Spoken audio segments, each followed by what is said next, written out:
J'ai envie de savoir, Gun Boy, ça veut dire quoi tout ça? Là, par contre, il y a de la parole, il y a du texte, il y a David Berton donc, qui chante. Ah, quand même. Un chanteur des familles, un grand chanteur devant l'Éternel. Alors, à l'heure où on parle beaucoup de fusils, de meurtres, de ceci, c'est quoi? C'est un rapport? C'est bizarre, c'est très bizarre parce qu'en fait, ce titre-là, je l'ai composé il y a, je sais pas, 3 ans, 4 ans, 3 ans, 4 ans. Et lors de. Quand on s'est décidé à faire cet album, j'ai dit, tiens, on va mettre celui-là dedans.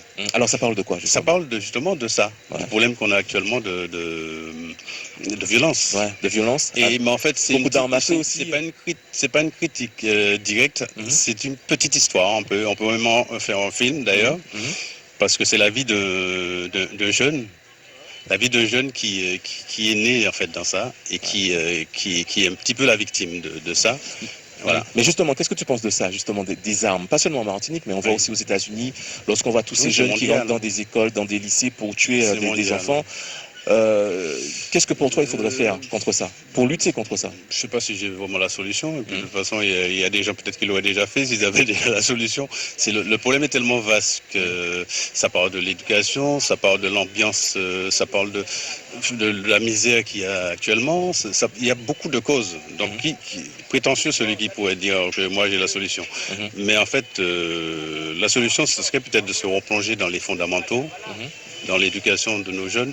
Et en filigrane, dans tout ce que j'ai fait depuis les années 70, il faut que je parle de ça, c'est ma culture. Je suis follement amoureux de ma culture. Depuis tout petit, je trouve qu'on a une culture, on a des messes et habitudes qui sont vraiment terribles. C'est clair. Oui, non, mais je suis d'accord. Il y a des senteurs, des mots, des trucs qui sont vraiment, qui sont nous, quoi. Et j'ai l'impression que tout ça passe à l'as et certains jeunes surtout n'ont pas eu la chance de... Moi j'ai vécu une vie pas très riche, mais riche en poésie, en aventure, en nature, en tout ce que tu veux. Mais justement, comment tu trouves la musique d'aujourd'hui en fait? Comment tu trouves l'évolution de la musique antillaise, martiniquaise?